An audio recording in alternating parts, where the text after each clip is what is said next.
मंच पे बैठे हुए मेरे छोटे भाई और पंजाब के मुख्यमंत्री सरदार भगवंत मान साहब, मंच पे मौजूद पंजाब कैबिनेट मंत्रीगण,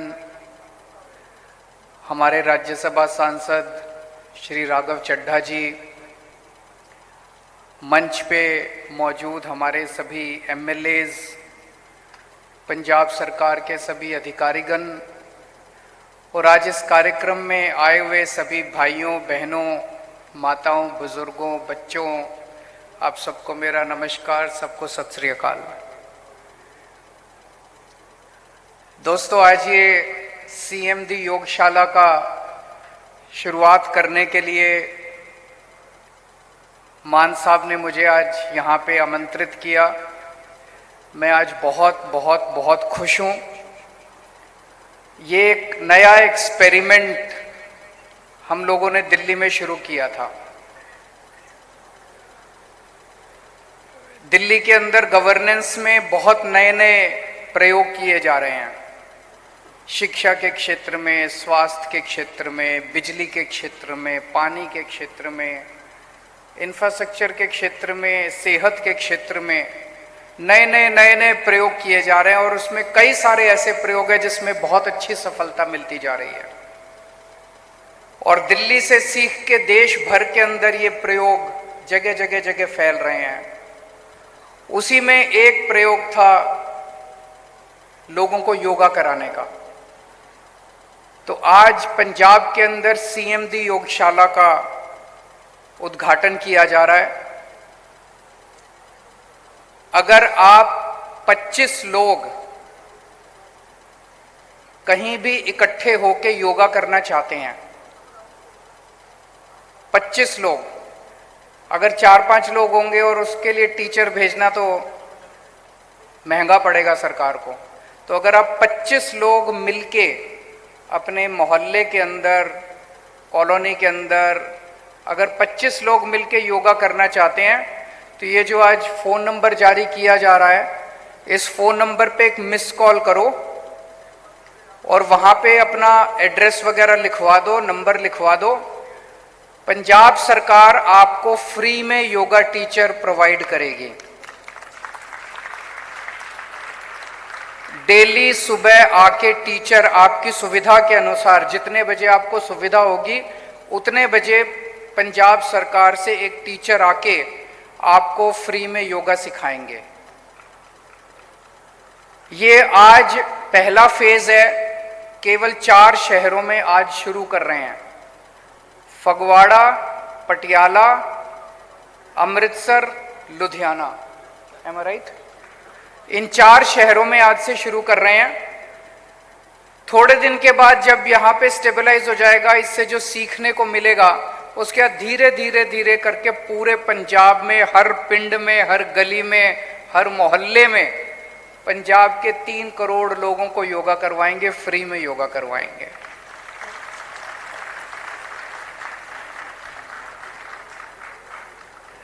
दिल्ली में भी हम लोगों ने इसी तरह से शुरू किया था। धीरे धीरे करते करते दिल्ली में 17,000 लोगों ने डेली सुबह योगा करना चालू कर दिया। 17,000 लोगों ने, और लोग इतने खुश थे, इतने खुश थे। योगा से शरीर भी स्वस्थ रहता है, बीमारी नहीं लगती, चुस्ती रहती है। और योगा के अंत में थोड़ा सा ध्यान कराते हैं, मेडिटेशन कराते हैं, सांस की एक्सरसाइज कराते हैं, प्राणायाम कराते हैं, कपालभाति कराते हैं, अनुलोम विलोम कराते हैं। उससे आदमी को बहुत मानसिक शांति मिलती है। तो धीरे धीरे दिल्ली के अंदर भी फैल रहा था। और जैसा भी मान साहब ने बताया, एक दिन एलजी साहब ने दिल्ली के अंदर योगा रोक दिया। कोई बात नहीं, रोक दिया, जरूर दोबारा जरूर चालू होगा योगा। अच्छी चीजों को कोई रोक नहीं सकता, है कि नहीं है? अच्छी चीजों को कोई रोक नहीं सकता। एलजी साहब ने रोक दिया, लेकिन मुझे पूरा विश्वास है दिल्ली में दोबारा चालू करेंगे, कभी ना कभी जरूर चालू करेंगे। लेकिन तब तक ऊपर वाले ने, जब तक उन्होंने दिल्ली में योगा रोका, तब तक ऊपर वाले ने हमारी पंजाब में सरकार बना दी। तो हमने पंजाब में योगा शुरू कर दिया। कहां कहां रोकोगे, अच्छा काम तो कोई रोक नहीं सकता। काम रोकने वाले से काम करने वाला ज्यादा बड़ा है। वो काम रोक रहे हैं, हम लोग काम कर रहे हैं, लोगों के लिए काम कर रहे हैं। तो मैं उम्मीद करता हूं कि पंजाब के लोगों को इससे बहुत फायदा होगा। हेल्थ के क्षेत्र में बहुत काम चल रहा है। जैसा भी मान साहब ने आपको स्टेटिस्टिक्स बताए कि 504 मोहल्ला क्लिनिक अलग अलग इलाकों में शुरू हो गए। ये अभी केवल शुरुआत है। 504 शुरू हो गए, अभी अपने को 3-4 हजार मोहल्ला क्लिनिक पूरे पंजाब में खोलने हैं। हर पिंड में मोहल्ला क्लिनिक होगा, गली मोहल्ले में मोहल्ला क्लिनिक होगा। आपका सारा इलाज उसमें मुफ्त होता है। मोहल्ला क्लिनिक में आप जाओ, वहां सारी दवाइयां मुफ्त होती हैं, टेस्ट मुफ्त होते हैं, डॉक्टर मुफ्त होता है, सलाह मुफ्त होती है। लेकिन हम चाहते हैं आपको मोहल्ला क्लिनिक जाने की जरूरत ही ना पड़े। हम क्यों बीमार हों? मोहल्ला क्लिनिक तो तब जाएंगे ना जब बीमार होंगे। हमें अगर योगा रोज करेंगे तो बीमार ही नहीं होंगे, और अगर बीमार नहीं होंगे तो मोहल्ला क्लिनिक जाने की जरूरत नहीं पड़ेगी। तो पहली चीज हम कोशिश ये करेंगे कि आप स्वस्थ रहें, खुश रहें, आपका पूरा परिवार स्वस्थ रहे, खुश रहे, आप बीमारी ना पड़े। लेकिन बीमारी का क्या पता हो, जिंदगी है, कभी भी बीमारी आ सकती है। अगर बीमारी आई तो आपकी अब ईमानदार सरकार है पंजाब के अंदर।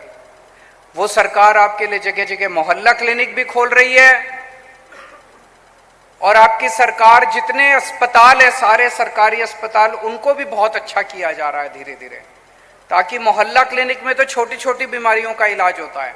अगर कोई बड़ी बीमारी लग गई तो आपके जितने बड़े सरकारी अस्पताल हैं उनको भी शानदार बना रहे हैं। वहां भी आपका सबका सारा इलाज मुफ्त होगा, चाहे कितना भी बड़ा ऑपरेशन हो, कितनी भी महंगा ऑपरेशन हो, कितना भी महंगा इलाज हो।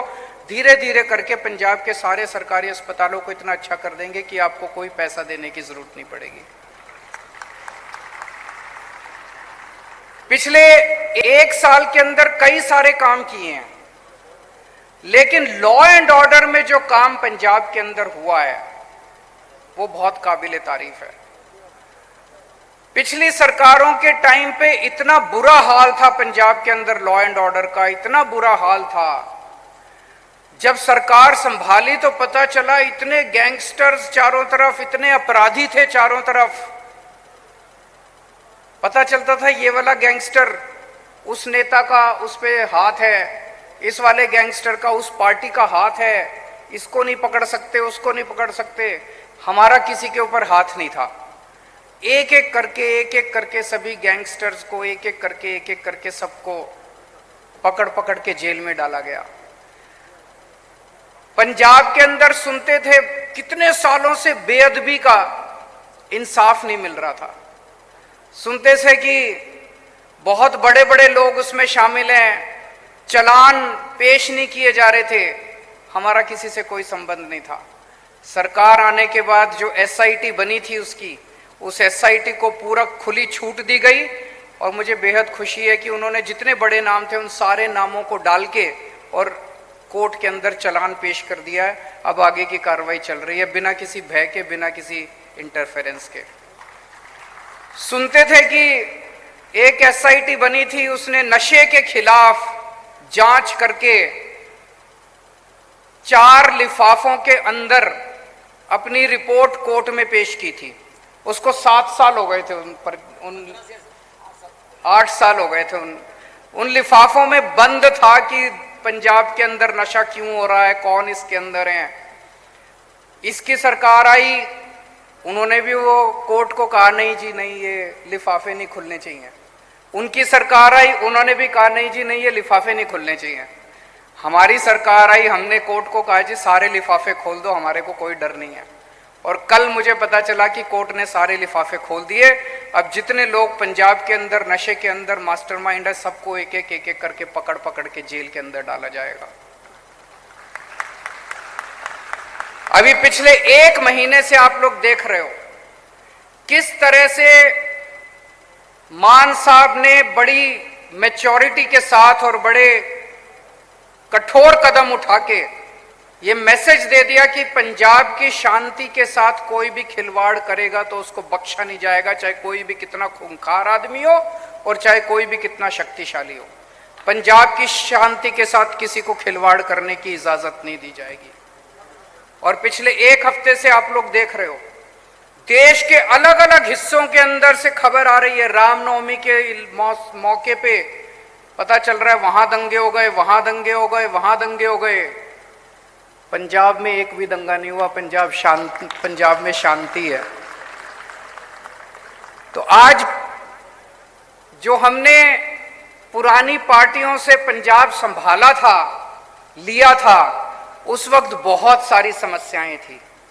मैं ये नहीं कहूंगा सारी समस्याओं का समाधान हो गया, अभी बहुत कुछ करना बाकी है, हर क्षेत्र में बहुत कुछ करना बाकी है। लेकिन पिछले एक साल में लॉ एंड ऑर्डर के ऊपर जितना काम हुआ है वो काफी काम है और आगे और काम करना है।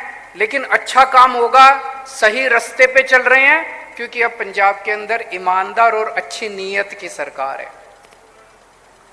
इसके अलावा बहुत सारे, जैसे अभी मान साहब ने बताया, पहले अगर बारिश में फसलें बर्बाद हो जाती थी, कितनी बार हुआ ऐसे, किसानों की फसलें बर्बाद होगी। मुझे याद है जब हम चुनाव के दौरान गांव-गांव के हर पिंड में जा रहे थे, लोग बताते थे जी कोई सुध लेने वाला नहीं होता था, कोई पूछने वाला नहीं होता था अगर फसलें बर्बाद हो जाती थी। पहली बार ऐसे हो रहा है कि 15-15 हजार रुपए एकड़ के हिसाब से मुआवजा मिल रहा है और हाथ की हाथ मिल रहा है। पहले तो होता था ऐलान कर देते थे, ऐलान करने के बाद चेक नहीं मिलता था, चेक मिलता था तो पैसे नहीं आते थे, कई कई साल बीत जाते थे, फसल बर्बाद हुई 3 साल पहले, आज तक चेक नहीं मिला। अब हाथ की हाथ आपको चेक मिल रहा है, क्योंकि आपकी अपनी सरकार है, आपके अपने लोगों की सरकार है, आपका ख्याल रखती है। उसी तरह से शिक्षा के क्षेत्र में बिजली मुफ्त हो गई है, लग 80% से ज्यादा पंजाब के लोगों की बिजली मुफ्त हो गई है। पहले जितने चुनावी वादे होते थे वो आखिरी साल में याद आते थे, हमने एक चुनावी वादा अपना तुरंत हमने चालू करना, इंप्लीमेंट करना चालू कर दिया। अभी मैं मान साहब को सुन रहा था, जिस तरह से, जिस भावना के साथ और जिस तरह से उन्होंने अपनी बातें रखी, खासकर युवाओं के लिए, वो बहुत ही दिल को छूने वाली थी। ये बातें बनावटी नहीं हो सकती, ये बातें कोई ऐसा आदमी नहीं कर सकता जिसके माँ बाप बहुत बड़े पहले से पॉलिटिशियन थे, उनके बच्चे पॉलिटिशियन बन गए, फिर उनके बच्चे पॉलिटिशियन बन गए, कोई राजे महाराजे थे, उनके बच्चे पॉलिटिशियन बने। उनको क्या पता कि आम आदमी अपनी जिंदगी कैसे बिताता है। भगवंत मान एक आम छोटे से टीचर का बेटा है। भगवंत मान ने अपने बचपन में किसानी करी है, उसको पता है कि एक आम आदमी की जिंदगी कैसे जी जाती है। उसे पता है कि पंजाब के अंदर, एक पिंड के अंदर, जब एक आम आदमी अपने परिवार को पालता है तो उसको क्या क्या समस्याएं आती हैं। आम आदमी पार्टी युवाओं की पार्टी है, युवाओं के क्या क्या समस्याएं हैं, युवाओं के क्या क्या सपने हैं, जो बातें उन्होंने रखी। और मेरे से अभी आते टाइम हम लोग डिस्कस कर रहे थे कि ऐसा क्यों नहीं हो सकता कि हम बच्चों को, अपने युवाओं को बसें दे दें। एक बस के ऊपर उनका कहना था कि 4 बच्चे काम कर सकते हैं, एक बस का लाइसेंस दे देंगे, 4 बच्चों को दे देंगे, और बोले कितने हजार बच्चों को इस तरह से रोजगार मिल सकता है। अब अंग्रेजी में कहते हैं स्काई इज द लिमिट।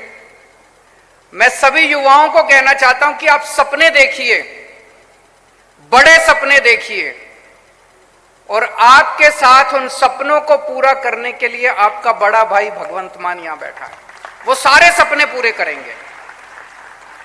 उन्होंने आपको एक बस चलाने से लेके और जोमेटो और फ्लिपकार्ट तक के सपने दिखाए हैं। आप सपने देखिए, वो सारे सपने पूरे करेंगे। आपके हाथ में, हम नहीं चाहते कि आपके हाथ में नशे की पुड़िया हो, हम नहीं चाहते कि आपके हाथ में गन हो, आपके हाथ में हम रोजगार देना चाहते हैं, आपके हाथ में हम किताब देना चाहते हैं, हम आपके हाथ में कलम देना चाहते हैं, हम आपके हाथ में विकास देना चाहते हैं। तो ये मौका है, ऊपर वाले ने बहुत अच्छा मौका हम लोगों को भेजा है कि एक ईमानदार सरकार आज पंजाब के अंदर है। दिन रात 24 घंटे काम कर रहे हैं। बस आपका इसी तरह से प्यार और आशीर्वाद मिलता रहे। और इस वक्त जितने लोग टीवी के ऊपर हमारा प्रोग्राम देख रहे हैं, सबको मैं कहना चाहता हूं 25-25 लोग इकट्ठे हो जाओ, इस मौके का फायदा उठाओ, योगा क्लासेस को ज्वाइन करो। मैं आपको अश्योर कर रहा हूं बहुत मजा आएगा। अभी शायद केवल सुबह शुरू कर रहे हैं, दिल्ली के अंदर हमने सुबह और शाम को शुरू कर दी थी।